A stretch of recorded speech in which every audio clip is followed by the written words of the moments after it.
नमस्ते। त्रिलोकनाथ पांडे जी का बहुत बहुत आभार, जिन्होंने एक नई परिकल्पना की शुरुआत की पाठ को इस तरह वीडियो में रूपांतरित करके आपके समक्ष रखा जाए। सुदर्शन जी का जन्म 1895 में सियालकोट में हुआ, जो आज की तारीख में पाकिस्तान में है। वे पहले प्रेमचंद जी की तरह उर्दू में ही लेखन करते थे, लेकिन उन्हें इतनी सफलता प्राप्त नहीं हुई। बाद में उन्होंने हिंदी में लिखना शुरू किया और सफलता के चरम को छुआ। मैं सबसे पहले आपके सामने पाठ का सारांश रखने जा रही हूँ, जो इस प्रकार है। रसीला इंजीनियर बाबू जगत सिंह के यहाँ नौकर था। 10 रुपए उसका वेतन था।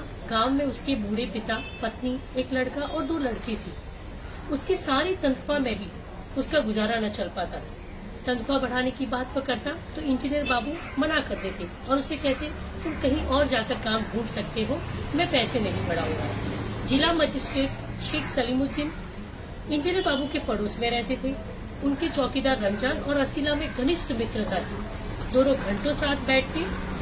रमजान रसीला को फल देता, रसीला उसको मिठाई देता। एक दिन रसीला को उदास देखकर रमजान ने कहा, क्या हो गया दोस्त? उसने बताया कि घर से खत आया है और बच्चे बीमार हैं और मेरे पास पैसे नहीं उसके पास भेजने के लिए। रसीला को इंजीनियर भेजने भी नहीं देते थे। रमजान अपनी कोठरी में गया और कुछ रुपए लाकर रसीला के हाथों में दे दिए। आज भी एक शिकार फंसा है जो 1000 से कम में तय न होगा। हम कठिन परिश्रम करके भी हाथ में कुछ नहीं बचा पाते और ये लोग रिश्वत लेकर कोठरियों में रहते हैं। एक दिन इंजीनियर साहब ने रसीला से 5 रुपए की मिठाई मंगाई। रसीला ने 450 रुपए की मिठाई खरीदी और रमजान को अठन्नी लौटाकर अपना कर चुकता कर दिया।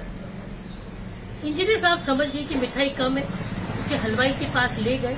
उसे अपनी गलती की माफी मांगी, फिर भी उन्होंने माफ नहीं किया और गुस्से से उसकी बहुत पिटाई की। पीटने पर भी उनका मन शांत नहीं हुआ। उसे थाने ले गए और 5 रुपए की नोट थानेदार के हाथ में रखकर कहा कि इससे जुर्म कबूल करवा देना।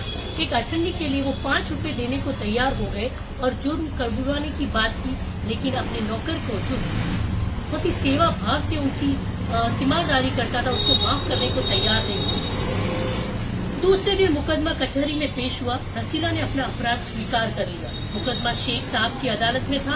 उन्होंने उसे 6 महीने की सजा सुनाई। फैसला सुनकर रमजान को बहुत दुख हुआ। घर पहुंचकर दासी ने के पूछने पर रमजान ने कहा, इंसाफ नहीं, अंधेरे। सिर्फ एक अठन्नी की ही तो बात थी।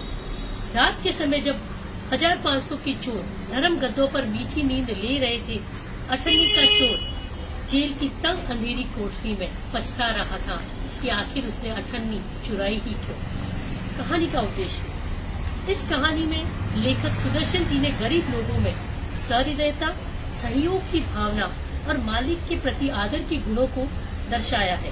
वे अधिक से अधिक काम करके मालिक को प्रसन्न करना चाहते हैं, लेकिन मालिक अपने नौकरों पर दया करने में हमेशा कृपणता दिखाते हैं। उनकी छोटी सी भूल को भी क्षमा नहीं कर पाते। बाबू जगत सिंह रिश्वत लेते हैं, बहुत अधिक पैसों की रिश्वत लेते हैं। वो अपने नौकर की अठन्नी की बेईमानी को भी क्षमा नहीं कर पाते और उसे पुलिस में दे देते हैं। 2 नौकरों रसीला और रमजान में मित्रता है। रमजान रसीला की पैसे से भी मदद कर देता है। अंत में लेखक ने व्यंग करते हुए लिखा है, रात के समय जब 1500 के चोर नरम गद्दों पर मीठी नींद ले रहे हैं, अठन्नी का चोर जेल की तंग अंधेरी कोठरी में पछता रहा है कि आखिर उसने अठन्नी की चोरी क्यों की। शीर्षक की सार्थकता। इस कहानी में शीर्षक की सार्थकता तो स्पष्ट ही है कि यह कहानी अठन्नी की बात से शुरू होती है। इंजीनियर साहब के नौकर ने जिला मजिस्ट्रेट शेख सलीमुद्दीन के नौकर से कुछ पैसे उधार लिए।